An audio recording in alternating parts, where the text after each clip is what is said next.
quick agenda.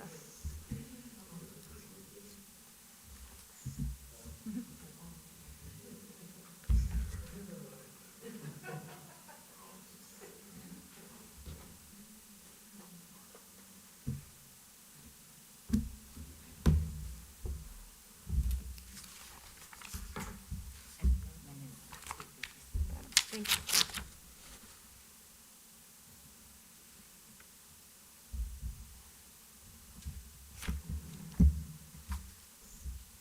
Do we know how many we have on?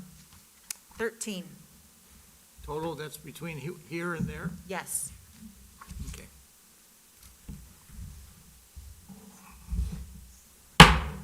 Okay, we'll call to order the regular meeting of the Batavia City Council for Monday, April 5th, 2021. At this time, I'd like to ask everybody to please rise for a brief invocation to be followed by the Pledge of Allegiance.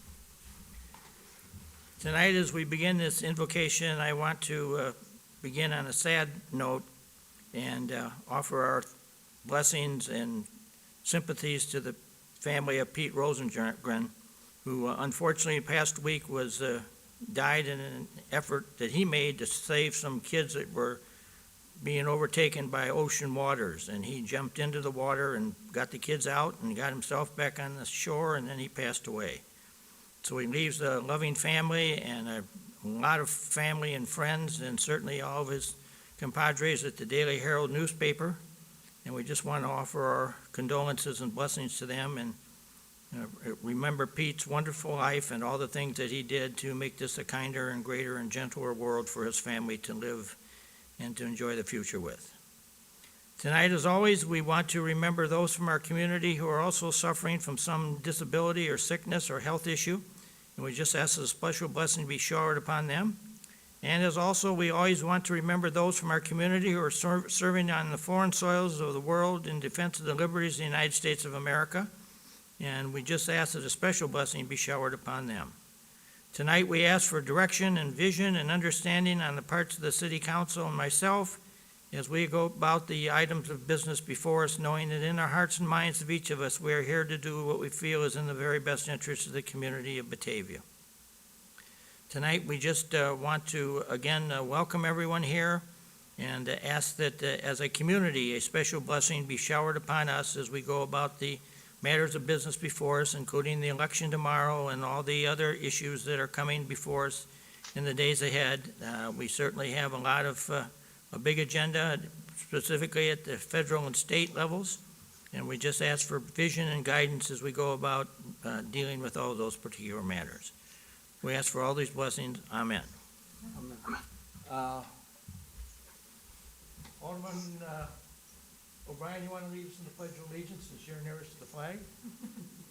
I pledge Allegiance to the flag of the United States of America and to the republic for which it stands, one nation, under God. indivisible, with liberty and justice for all.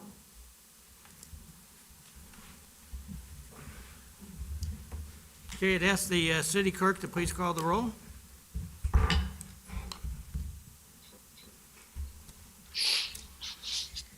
Miller. Rosado. Here. Beck. Here. Knopp. Here. Chansett. Here. Wolf. Aye. Barron. Here. O'Brien. Here. Callahan. Here. Meitzler. Here. Malay. Here. Ewer. Ewer. Here. Cerrone. Here. McFadden. Here. 13 present, 1 absent. So we have a quorum with 13 present, 1 absent. Yes. So we have the necessary members to conduct business. Item 4 is a reminder, anybody who's going to speak to us tonight, whether you're at home before your computer or here in the council chambers, we just ask that you come up and use one of the mics so that this is being recorded for BATV, and it makes it much more easier for people who will later watch it on TV to be able to understand the various items that are coming before us. Okay, moving to number 5, which are items to be removed, added, or changed on the agenda. Does anybody have anything? Alderman Chansett, do you have anything under government services? Your Honor, I'm aware of none. Okay. All right, moving then to item number 6, which is presentation of tonight's consent agenda. Alderman Chanzet, would you present that, please? Indeed, Your Honor, the consent agenda reads as follows. To accept and place on file the Plan Commission minutes for February 3rd, 2021, the Historic Preservation Commission minutes for February 8th, 2021, December 2020 City Council Financial Report, and for approvals, the March 19th, 2021 payroll in the amount of $915,648.24, and the April 2nd, 2021 payroll in the amount of $961,938.09. The accounts payable check register in the amount of $4,701,628.23. City Council minutes for March 15th, 2021. The 2020 Budget Amendment Reconciliation Report. Approval, COW Executive Session minutes for January 12th, February 2nd, and February 9th, 2021. Resolution 21-27-R, authorizing execution of a one-year renewable contract with Shamrock Hardscapes and Restoration, Inc. for the 2021 West Side property maintenance. Resolution 21-28-R, approving execution of a contract with Or Construction, Inc. for sanitary and storm sewer pipe lining. Resolution 21-29-R, consideration of an application for grant funds offered through the city's downtown signage assistance program to Light and Pine Collective, 222 East Wilson Street, in the amount of $995.34. Your Honor, I would move that we approve the consent agenda as read. Second, Knopp. Move by Alderman Chanzet, second by Alderman Knopp for the approval of the consent agenda as presented. Any discussion, comments?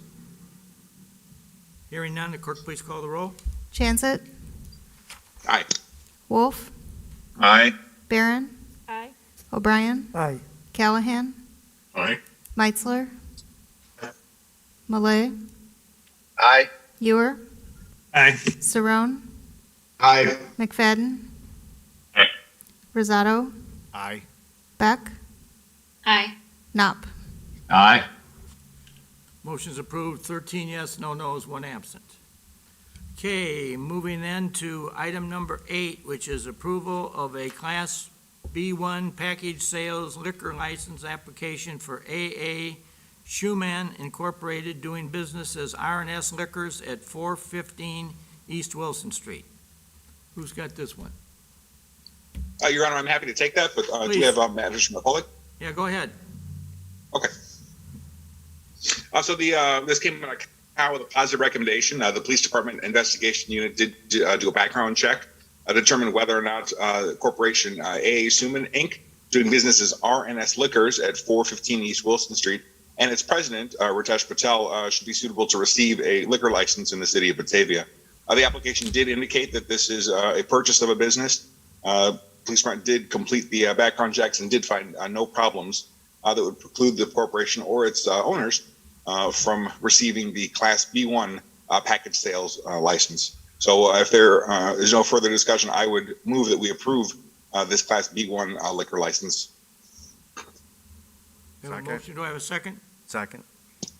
Motion by Alderman Chanzet, second by Alderman Rosato for the approval of the Class 1B liquor license for R&S Liquor, doing business as R&S Liquors at 415 East Wilson Street. Any discussion? I just want to share, I had the opportunity, I think on 2 different occasions, to talk to the would-be applicants here, and nice people. This building, for those of you who can envision this in your mind, this is the old R&S liquor store, which is in the 400 block of East Wilson Street, which literally has the railroad track go right across its entryway and across the front yard in front of it, and then goes out to the east of Batavia. This is a fairly large building, and I think kind of the story behind this is that the R&S Liquors used to be on the other side of the street, and they ended up selling a winning lottery ticket for millions of dollars, and so they ended up having the ability to build themselves a new building, and they bought the old Wiegand Lumber Company and tore that down and then built this liquor store. And now Mr. Frank, who's been the owner, I guess, is planning to retire. And so these folks have come in. Now, this building was built quite large, and so R&S Liquors, to this point in time, has only used part of it. But the new owners are going to tell me they're going to be exploring other opportunities or ideas as to how they can commercialize the rest of the building. So I just share that with you, that's one of the things they're wanting to do, so. Any other comments about it? If not, I'd ask the clerk to call the roll on the approval of the application. Chansett. Aye. Wolf. Aye. Barron. Aye. O'Brien. Aye. Callahan. Aye. Meitzler. Aye. Malay. Aye. Ewer. Aye. Saron. Aye. McFadden. Aye. Rosato. Aye. Beck is She absent. is not present. Thank you. Knopf. Aye. Motion's approved by a vote of 13 yes, 12 yes, 2 absent. 2 absent, okay.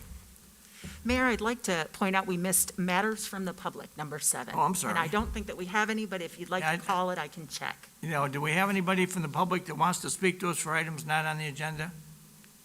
We don't have any raised hands from. Nobody else online? Okay, No. thank you. Sure. Thanks for getting me back on track here. Moving to 9, which is a reappointment of Nancy Vance to be a member of the Batavia Board and Fire and Police Commissioners. This will be, I believe, her 3rd term that she's been on. As most of you know, she served very ably as 7th Ward Alderman for a number of years, so she certainly knows the ins and outs of the city, and I think she commands a lot of respect of both the police and fire department. So I would ask your confirmation of my appointment. Somebody care to make that a motion? So moved. Second. Moved by O'Brien, second by Rosato for the reappointment of Nancy Vance to the Board of Fire and Police Commissioners. Any discussion? Clerk, please call the roll. O'Brien. Aye. Callahan. Aye. Meitzler. Aye. Malay. Aye. Ewer. Aye. Saron. Aye. McFadden. Aye. Rosato. Aye. Beck. Aye. Knopf. Aye. Chansett. Aye. Wolf. Wolf. Aye. Barron. Aye. Aye. Okay. 13 yes, 1 absent. That one's approved by a vote of 13 yes, no no's, 1 absent. Okay, moving then to item 10, which is the presentation tonight by Fox Valley Food and Health. Do we have- Yes, Zach Cesario is online with us this evening. I had the pleasure of hearing Zach speak before the Batavia Rotary Club, and then also as a group, we meet with the not-for-profit agencies through our community, and it offered me the opportunity to learn more about what Zach is doing at Fox Valley Food for Health. So we've invited him here today to share that information with you. And Zach, are you able to share your screen now? Yes, I am. Wonderful. I'm doing it right now. Hopefully Great. you're all able to see that. Yes, we can. Perfect. All right. Well, I just want to say thank you all for having me. It's an honor to be here and to give you a brief overview of what we do at Food for Health and some things that we've been going through this past year and what we're looking to do in the future. So for you guys who may not know who Food for Health is, our mission is to promote a nutrition-focused community through educating teens and serving those struggling with a health crisis. And our overall goal is really to change the way we think about food in the Fox Valley. We like to say that we bring people together around food in multiple different ways. So the food we give out is really a catalyst to bring our community together, whether it's teens and adults, people who are struggling with a health crisis, or just our community in general. And some of the ways we do this are pretty amazing, and I just want to say that I'm very proud of our team for what we've done this past year. I'm going to go through this presentation as how things usually are, and then I'll kind of give you an update about how things have happened during COVID. So we first start in our garden. We have an organic garden out at Moose Heart, and we use 2 plots there, and we actually had one out on the Fox Road in Campton Hills, but unfortunately that property was sold. So we start in our garden where we teach our teens and our adult volunteers all about environmental sustainability, sustainable local farming, and emphasis on local organic produce. We use this avenue to teach our teams and our community all about the farm to table kind of mentality and how easy it is to do this in your own home, and how organic local produce can not only impact our community, it can impact your health, but it's really a way that we can cultivate our soil and bring our community around healthy food right from the soil that's in our backyard. So we partner with Mooseheart, as I said, and we teach their teams over the summer, and we also have local teams in the Fox Valley that come out and help us garden. We use this garden produce in our program, and we do actually donate some of it back to Mooseheart so they can use it in their own homes and use it in their own kitchen. Sometimes we teach them how to make organic pesto. We teach them about organic tomatoes. We can use all these different crops to have an education experience for them that's a little bit out of the norm and getting their hands dirty. That is what we do over the summer. Obviously, being in the Midwest, we don't have too long of a harvest when it comes to fall. But then we move into our kitchen. We currently operate out of the Kane County Fairgrounds, and we rent their commercial kitchen on Monday, Tuesday, and Wednesday. Monday, Tuesday, we our entire cooking day. Wednesday morning, we have our deliveries to our clients, and then Wednesday afternoon is when we start prepping our soups, which you can see on the top left. Our days usually consist of about 15 to 20 volunteers on each shift, 4 shifts a day, and the morning and afternoon shifts are made up of the adults, and then we have our teams come in after school. Typically, we have about 200 volunteers each week that come in and out of our kitchen. On the left, you can see that's our broth. The most vegetables I've ever seen in a pot is in our broth. It's the backbone to majority of our recipes. It gives all of our recipes a very nutrient-rich and great flavor. So as you know, someone who's going through a health crisis like cancer usually can't, when they have their chemo or radiation treatments, usually can't have as much food as they normally have. So we try to pack as much nutrients as we can to promote healing. In the middle, you can see one of our volunteers. This is obviously during COVID, delivering our meals in our bags. We usually have insulated bags that had to shift our system. And then this is just a snapshot on the right of our program with a couple of our teenagers. Now, our teen chefs are the backbone of what we do. We believe in the prevention mentality of our teens and teaching them how to live lifelong healthy lives. Our teens come in after school from 3 to 6. All the prep has majority been done for them, and they're the ones who put the final touches and packaging of our meal. So you can see we have them grilling chicken, we have stuffed peppers, and those are actually chickpea burgers all the way on the right there. And what they really do is come in, they get an education from our executive chef or a registered dietitian. So we're giving them nutrition education, and then they get the hands-on culinary experience. So they are the ones that are putting these together. They're the ones that really take the time to prepare these meals, learning all this experience, but then taking those so that they can deliver to someone in our community in their time of need.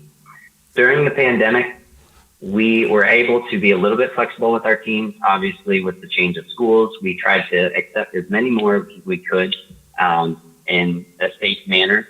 And I just wanted to read one of our team's experiences during the pandemic.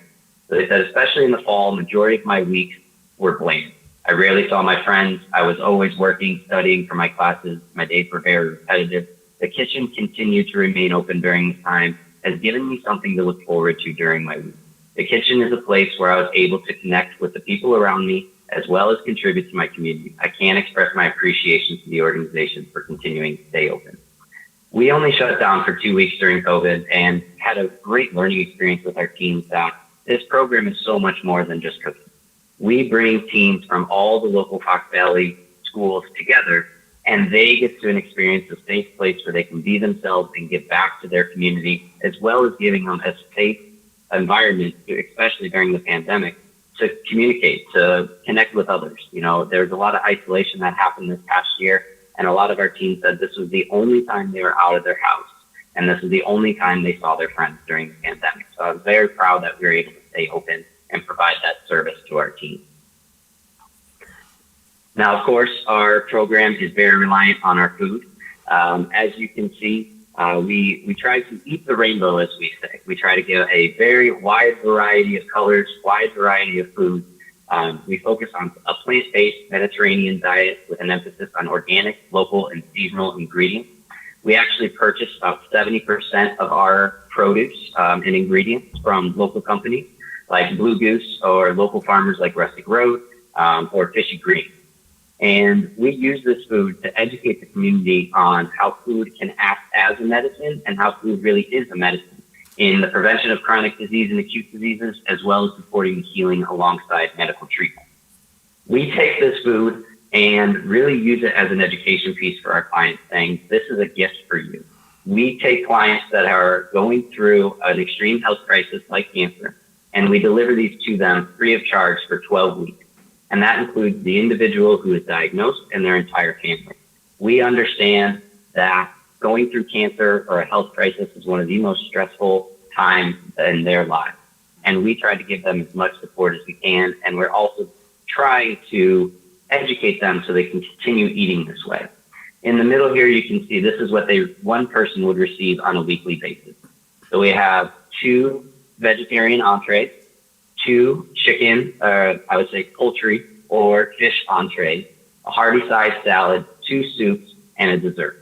And this is about six meals comes in this package, and it's delivered fresh every week. So every week we have teams and everyone cooking on Monday and Tuesday, and then we deliver these Wednesday morning to our area. And the service area that we can deliver to right now is about a 45-minute drive. So we cover from the King County Fairgrounds, we cover all of the Fox Valley. The food that we use, obviously we have the backbone of our soup that I mentioned before. That's our harvest soup there on the left. The soups are really critical to healing. This is the best way to get the most nutrients to our clients, especially after a cancer patient goes through chemo. This might be the only thing they eat for a couple of days. So we try to give them as much nutrients as physically possible in the little amount that they can intake after those treatments. On the right there, that is an example of one of our healthy desserts. We use no white flours, no white sugars in any of our desserts, and they're actually very, very packed with nutrients as well. So on the right there, that's called a blissful bite. That has walnut, dates, apricot, a little bit of coconut, and a bunch of great nutrients that are packed in there. I bring this out specifically because we have a couple different menu items that we specifically have for our clients, and then we specifically have for our community. This is one that is specific for our clients. It's very calorically rich, so it can give a lot of energy to someone who's going through a health crisis that might not be able to take in a lot of food at that time. So we recommend that this is only used for our clients if, I will have to say they taste delicious. So if you do eat them, we say only eat 1 or 2 at a time if you're on a regular diet. But they are a great way to get a little bit of sweet and to kind of alleviate some of that struggle that some of our clients go through. So as I mentioned, we cook on Monday and Tuesday and deliver on Wednesday. This past year was very difficult for us. Because of social distancing and the pandemic, we had to cut our volunteer capacity by 70%. But I am proud and happy to say that we still hit a record high number. So we served 297 individuals, which includes the clients and their family members. We educated 75 teams in our program, and we were able to deliver 17,064 meals to our community, free of charge. I can't express how amazing our community has been through this and our volunteers. It is such an honor to be a part of this organization and to see so many like-minded individuals that just care so much, put aside their personal risk during the pandemic to come in and continue to support our community. And we knew that we needed to stay open as much as we could. And we only actually shut down for 2 weeks last March to make sure everything was in order, that we were able to keep our volunteers and clients safe. This past year just showed how much we are able to impact and how much our community needs our program and needs our food. Not only is it getting nutrients to people in a health crisis that this year we're probably scared to even go to the grocery store, are immunocompromised, so didn't really know what they were able to do, but it also just takes that stress away. It gives them the opportunity to have a meal for their family that they didn't have to prepare, where they didn't have to worry about cooking when they're trying to focus on healing. And that family can come together around the table and feel that love, connection, and that support. So of that number, the 17,000 meals, in Batavia, we served 3,106 meals, educated 11 teams in our program, and 57 individuals, which is about 19% of our overall number. And we serve the entire Fox Valley, and this was actually our highest community that we serve. So we have put an emphasis on Batavia and reaching the outskirts of our, of our radius. And Batavia has been one of those communities that has really utilized our program and rallied around our program. And I'm really proud to be able to support the Batavia community. I love Batavia. I currently live in St. Charles, but as a side note, I always say I want to move to Batavia someday. If my wife didn't have a job in St. Charles, we would be in Batavia. So I'm very, very happy to be able to share that information that Batavia is once again one of our highest populations served. So through this whole pandemic, we have learned a lot. We accepted new individuals onto our program. We've seen an overwhelming support from our community. We've expanded our client criteria to start trying to see how our food can help different families. One family in particular had 3 kids on the autism spectrum and were having a very hard time with being at home, didn't really have the social and support that they were able to receive. So we accepted them on our program because they were having a hard time with their food. I was happy to say that one of their daughters was having a very hard time, very particular, with only eating round food with no holes in it, and she fell in love with our Brussels sprouts. We had a record harvest of Brussels sprouts, and I have never heard a kid who is below the age of 10 say that they love Brussels sprouts, and this girl fell in love with them. And that just warmed my heart that, one, we could support that family, and 2, we're really helping them get those nutrients in a really hard time. And the mother said that her mental health and her physical behavior really started to change after they started experiencing our food. Some of the other client criteria we started looking into is supporting teens and our community and adults with mental health crisis. We had a couple clients come on our program that were hospitalized multiple times during the pandemic because of depression and mental illness. And we served their family. And their family said it just gave them such a good opportunity to come together at an uncertain time, to feel the love and to really bring them closer through a very, very challenging time that they were dealing with. As we started looking into other areas, we did a needs assessment in 2019 that really started that our findings that we need to emphasize on Aurora and Elgin and those marginalized communities. There are specific pockets that don't have access to this type of food, and we have started to expand and build partnerships to try and explore how we can better partner with those communities. And lastly, because of all of this, we have had a very interesting year, a great year, a challenging year, but we have rallied around this and said, how can we do more? We knew that we want to do more. We're at a point where 17,000 meals to us isn't enough. There was such a need this past year and to our community in general that our board of directors has officially approved and has been moving forward with the search for a property, and we're going to be looking to build a new kitchen for ourselves. We know that what we do as an education space is really unique, and we know that we need to design a commercial kitchen that can not only handle our culinary side of things and accept more teams, but we want to have a space for the community to come in for education classes, space where people can come together and know this is where the healthy food is. This is, if you have any questions on nutrition or wellness, the 7 dimensions of wellness and how I can incorporate all this into my life, we want to be that for our community in the Fox Valley. So that's where we're headed, and I'm very excited to see what that potential could be. We're exploring medically tailored meals program, partnering with insurance companies about specific ailments to diminish recharge rates into the hospital. And then we're also thinking if we duplicate our program, if we did this 7 days a week, 17,000 can easily turn into 20, 30, 40,000, 50,000 meals to our community. And we're really excited to see what that potential would be. So I just want to say thank you again for having me. I really hope you enjoyed this. I hope it didn't get you too hungry, because every time I look at this, I get so hungry being in the kitchen.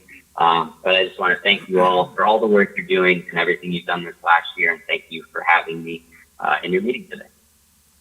Well, certainly on behalf of the City Council, I want to thank you, Zach, for the Fox Valley Food for Health movement and for all you're doing for our residents and others. And we wish you the very best. And please keep us posted as to what's happening with you so we know, and maybe we can help build your program here as far as finding some other folks that may want to come in and work with you on stuff. So thank you very much for tonight and reporting, and look forward to working with you in the future. Mr. Mayor. Thank you very much. Comment? What? May I make a comment, please? Go ahead, please do. Alderman O'Brien wants to speak. Hey, Zach, my wife is the community nurse at Moose Hut, and she cannot speak enough kind words about your activity and programs that you're doing there at Moose Hut. The children there are eating healthy, and they're learning the value of healthy living and good health. So thank you for all your efforts. Thank you. Thank you. That means a lot. I always love to hear that. I don't get to interact with those students as much as I'd like, just because of the summers and everything else, and that really warms my heart. Thank you so much for sharing. And Zach, if people are looking for you on the internet, where do they go?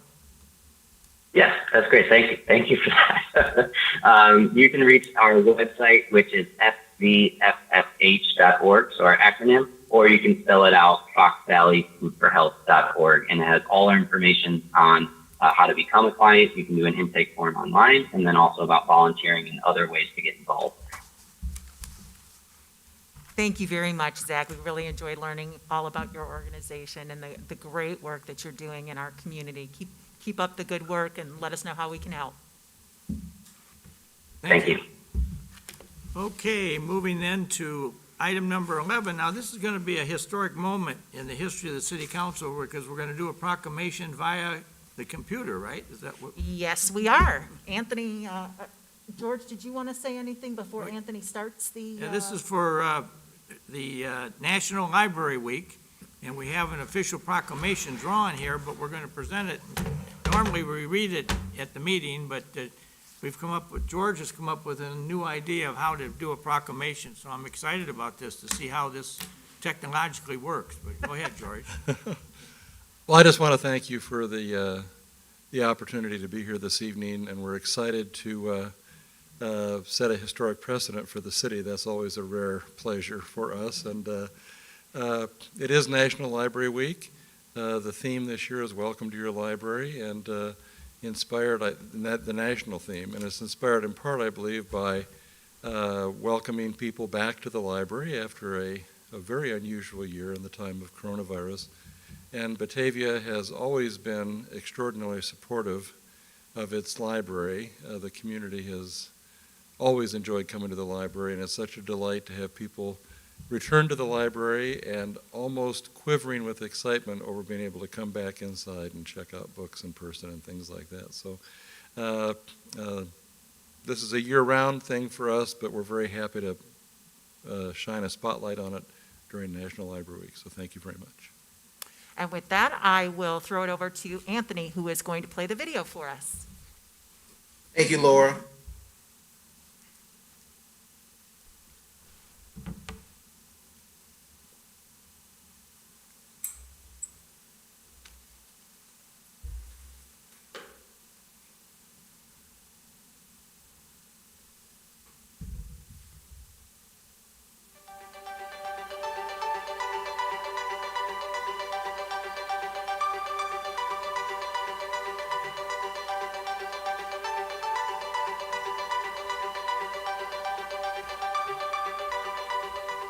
Whereas libraries of all types are at the heart of their cities, towns, schools, and campuses, serving their communities, and whereas libraries are accessible and inclusive places that foster a sense of belonging and community, and whereas today's libraries and their services extend far beyond the four walls of a building and everyone is welcome to use their resources, and whereas, for people lacking broadband at home, libraries provide access to computers and Wi-Fi, and even check out mobile hotspots to access the internet. And whereas, libraries strive to develop and maintain programs and collections that are as diverse as the populations they serve, and ensure equity of access for all, and whereas libraries offer opportunities for everyone to explore new worlds and become their best selves through access to technology, multimedia content, and educational programs. Whereas, in times of crisis, libraries, librarians, and library workers play an invaluable role in supporting their communities Community check-in with Misty and Amy. Both in person and virtually. And Whereas to adapt to a changing world, libraries are expanding their resources, continuing to meet the needs of their patrons. And whereas libraries are cornerstones of democracy, promoting the free exchange of information and ideas for all. And whereas libraries have long served as trusted and treasured institutions for all members of the community, regardless of race, ethnicity, creed, ability, sexual orientation, gender identity, or socioeconomic status. And whereas libraries, librarians, and library workers are joining library supporters and advocates across the nation to celebrate National Library Week. And whereas to echo the 2021 theme, welcome to your library. Now, therefore be it resolved that I, Jeffrey D. Shoki, Mayor of the City of Batavia, Illinois, do hereby proclaim the week of April 4th through 10th, 2021 as National Library Week in Batavia.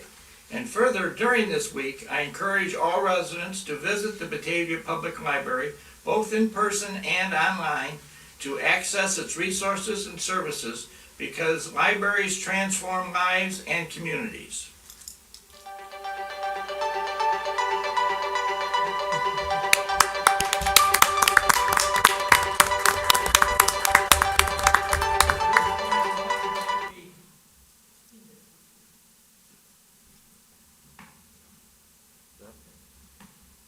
Our board president, Joanne Smith, is with us. Shine the camera here.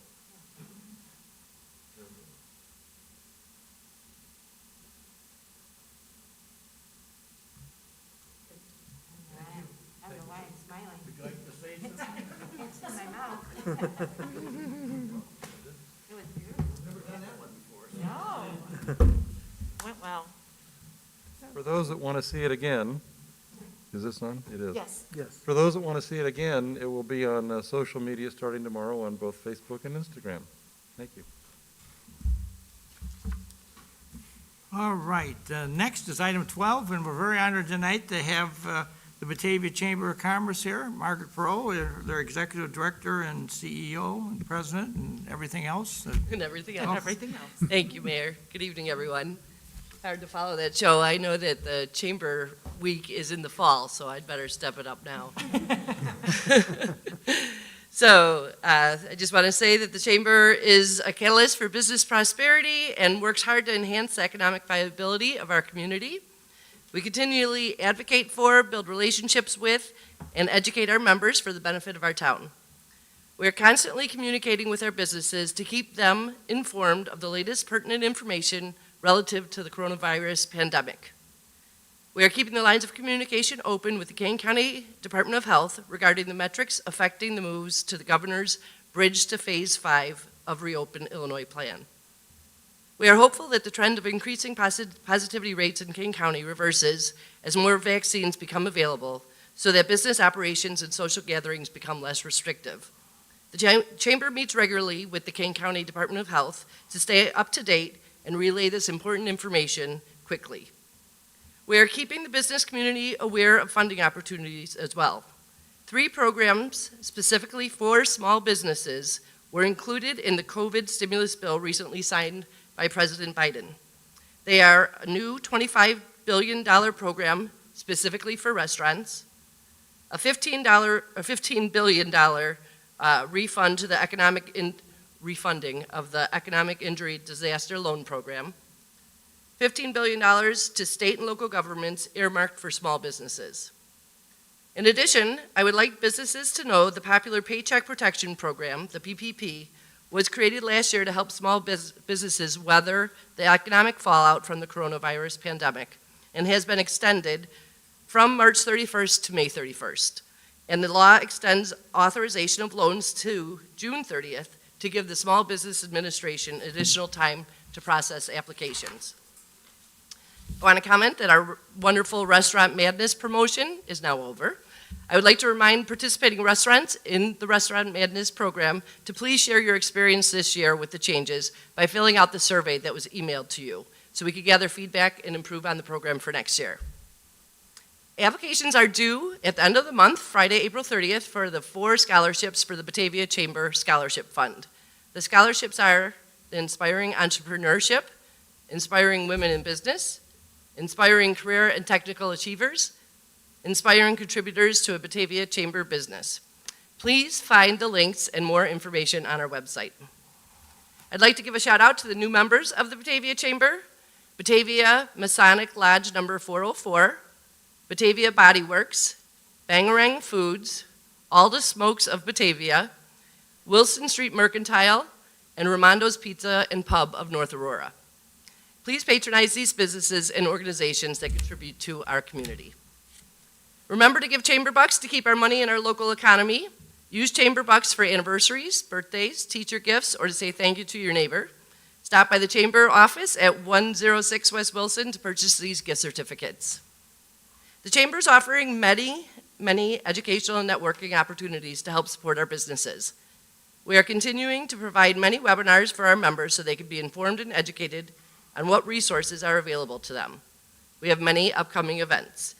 On Tuesday, April 6th at 11:30, we have our webinar Using Social Media Stories Effectively for Your Business.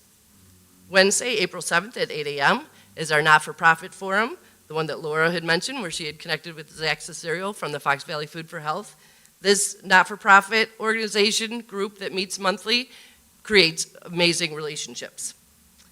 Tuesday, April 13th at 11:30 is our Batavia Women in Business webinar with Jean Kuhn. She is the serial entrepreneur, helping businesses owners strategically turn around stagnant businesses and increase their cash flow. The Batavia Women in Business will be gathering gift card donations from Target, Kohl's, and Walmart for chip-in to purchase shoes and backpacks. On Wednesday, April 14th at 8 a.m. is our Batavia Chamber Breakfast Club. It's virtual, but it's great morning networking. Wednesday, April 21st at 9 a.m., it's our Rebuild and Re-Energize series. Return to Work, How to Navigate the Transition Successfully. It's a 5-part series for business leaders in a post-COVID world. Wednesday, April 21st at 4:30 p.m. is our Networking It. It will be an in-person networking event at the Bar Revolution patio. Begins at 4:30. On Friday, April 23rd at 9 a.m. is our sales seminar on consultative negotiations. Sorry, it's much easier to do than say. We have 2 of our upcoming Chamber signature events. On Thursday, May 20th at 6 p.m. is our Inspire celebration, honoring our Citizen of the Year, Bob Hansen, and the Ole Award winners. Registration for that event is now open on our website, and contact us for sponsorship opportunities. Also, on Friday, June 25th at 11:30 p.m. is our signature event, our 47th Annual Golf Classic. That, again, registration is open and sponsorship opportunities are available. So please contact us or go to our website for more details. As always, I request that you follow the Chamber on Facebook and check our Chamber's website, bataviachamber.org, so that you can register for our events and stay informed. So thank you, City Council. Is there any questions that you have for me this evening before I introduce my guest? Any questions?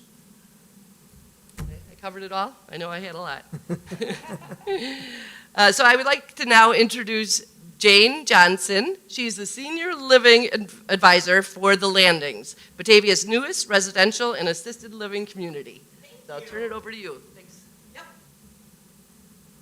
Thank you, Margaret, for inviting me out to speak tonight, and also to the city for allowing us to build this wonderful community that opened March 22nd. Now, make no doubt about it, there are apartment homes in that community that are 2,000 square feet. So it is not a small community. To be honest with you, it's not an affordable model. It's a luxurious model. However, there is no buy-in fee whatsoever.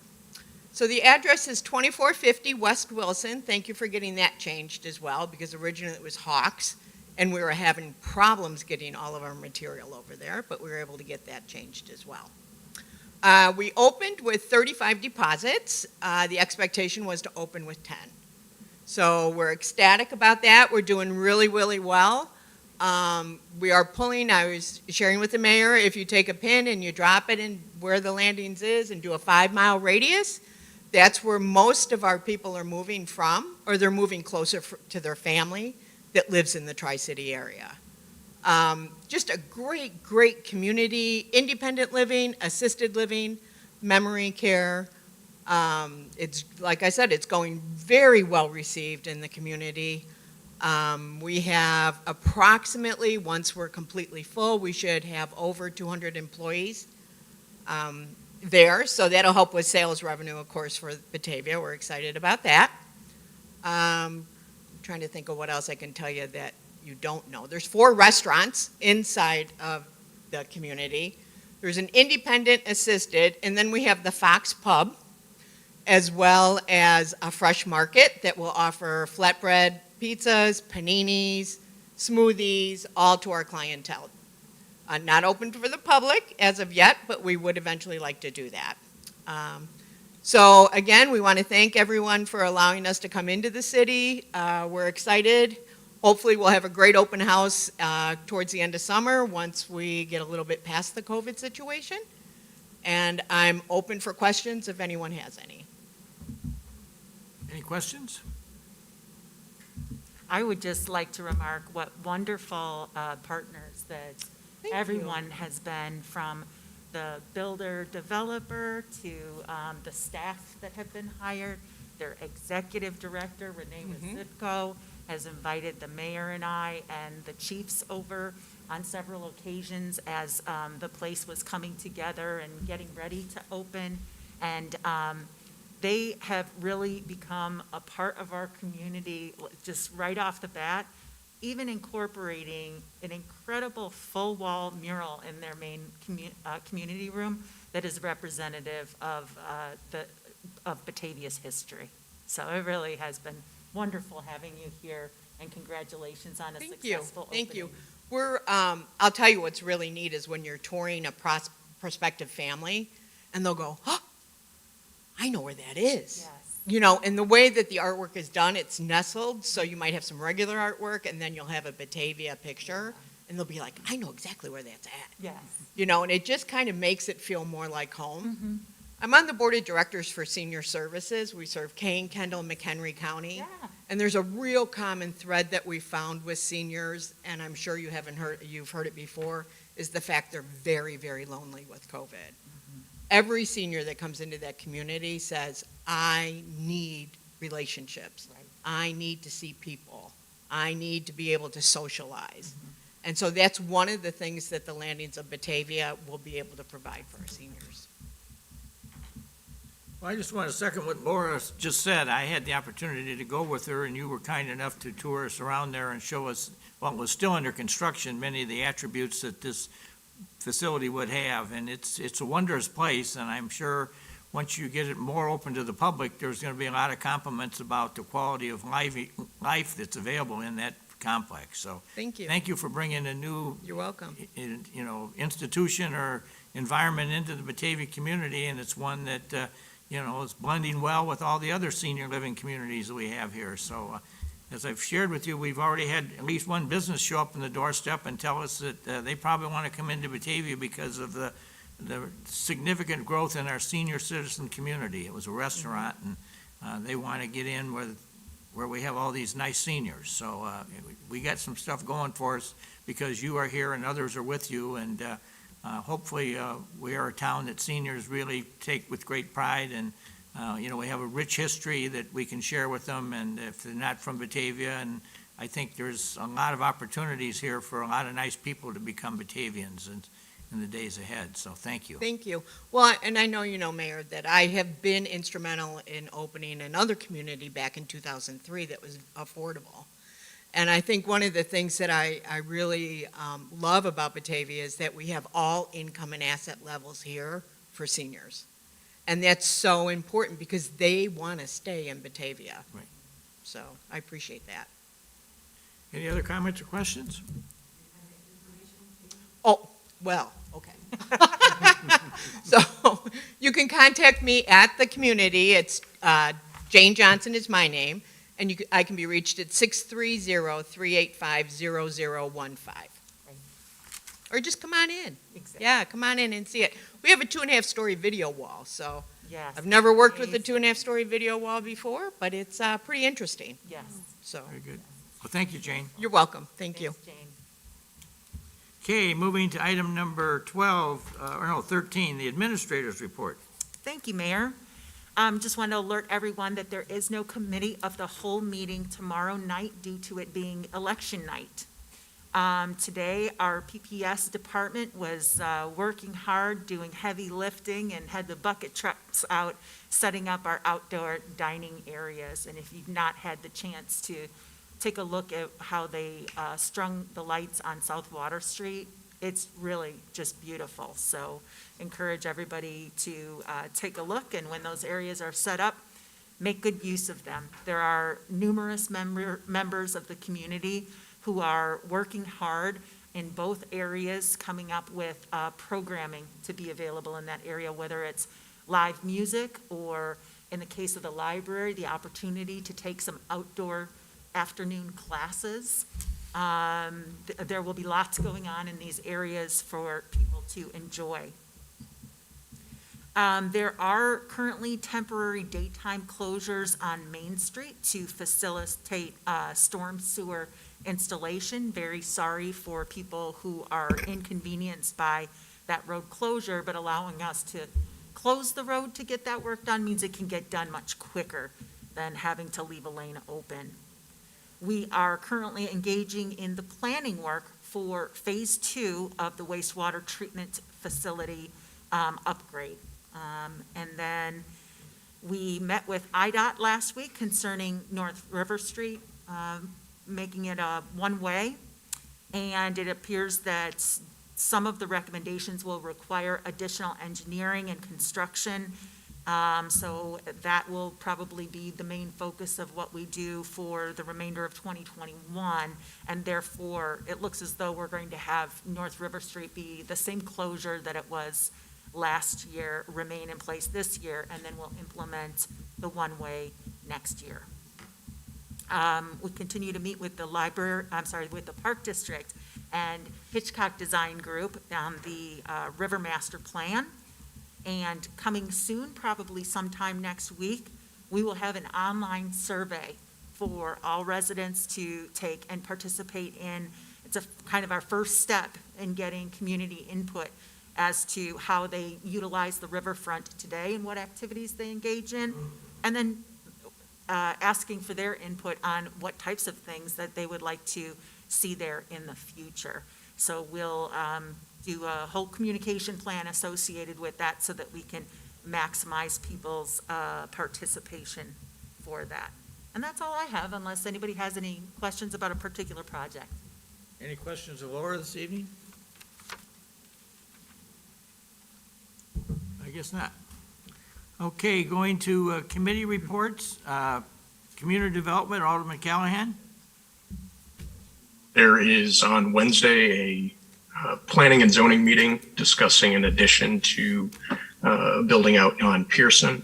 And then at next week's COW on the 13th, amendments to the zoning code regarding signage in the DMU. All right. Government Services. Alderman Jansen? No report, Your Honor. Okay. City Services, Alderman Wolf.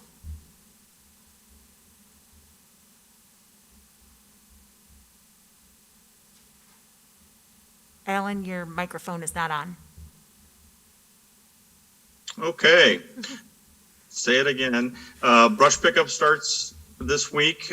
East side, I believe, is this week, and then next week is west side. The schedules for the remaining portion of the year are on the city's website. Just refer to those. Thank you. Thank you. Public Utilities, Alderman O'Brien. Nothing to report, Your Honor. Do we have any other business to come for the council? Your Honor. Yes, sir. Alderman Wolf. Go ahead. Okay, just a nice bit of news. Last week on Friday, we beat Geneva in football 42-0 for the second year in a row. Just wanted to give an update to what was previously unpublished, the schedule for the remaining 3 games, which are kind of like a tournament setup for this abbreviated schedule. This Friday night will be at the high school against Wheaton South. Next week will be at Glenbard North. And then on the 23rd or the 24th, we're not sure yet which one it'll be, depending on the other schedules. We'll be back out at Northern again for the final game of the year, which will be against Wheaton North. And if we win all 3 of those, what does that mean? We're as good as we think we are. So there is no, then, Alan, the reason I'm asking that there is no state championship as, No, there is no state title. It'll basically just be, referred to off of the coaches' polls, which we've, from the start of the season, we've been ranked number 1. This team is absolutely amazing. So anybody that get a chance to get out there and go or watch it on BATV, this has been just a phenomenal season, even if it is abbreviated. This team is really good. yeah, I was watching you guys the other day, and you did an exceptionally good job on broadcasting, so thank you for that. It's real easy to do when you have the whole skybox to yourself at Northern. All right. Great views. Anybody else? And we probably had a record crowd for this football season out there this year because of all the space that's available. Okay. All right, going to the mayor's report, just a couple of quick things. Number one, the Batavia big question in town, or one of the big questions in town is Batavia going to host a 4th of July fireworks program? Where's it going to be? What time's it going to be? Et cetera, et cetera. The answer of which I have no answers to it right at the moment. We are hopeful we're going to be able to have one. We've still got some money that we raised last year that can be put toward this year's show. And so the fireworks committee, which is headed by Mark Davis, who heads up our ESDA program, is busy now putting together what they are calling their annual garage sale. And the annual garage sale has really become quite an event because with the cooperation of the city's IT staff, we've been able to put together a map of Batavia in which we identify in the map where all the garage sales are. Now, you pay a little money to this, but then all that money is donated to the 4th of July fireworks.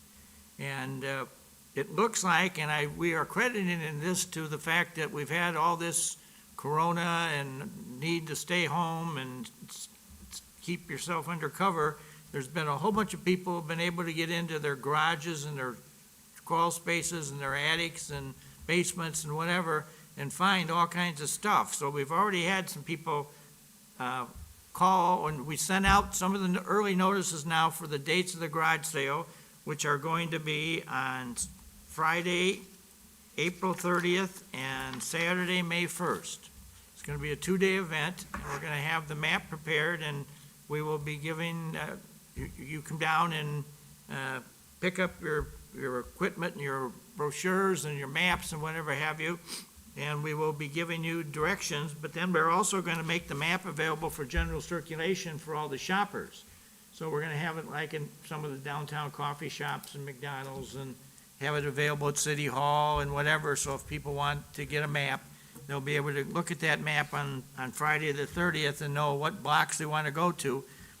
It would appear this year we could have significant participation in this, given the fact that this corona thing and everything, people had a lot of time to look at stuff. So already, I believe we're almost up to 40 applicants, and we're just starting to get the applications out onto the street, but we already have been paid for 40 applicants of people who want to be on the map and put their stuff up for sale. So we think this could be a good fundraiser for the fireworks program and go a long way toward us helping to pay once again for all the fireworks. As we braggingly share, we've never put the fireworks on any tax bill any place, and it's always been with donated money, and that's a tradition we'd like to keep. So that's the dates, April 30th, May 1st, and we are going to kind of go from there.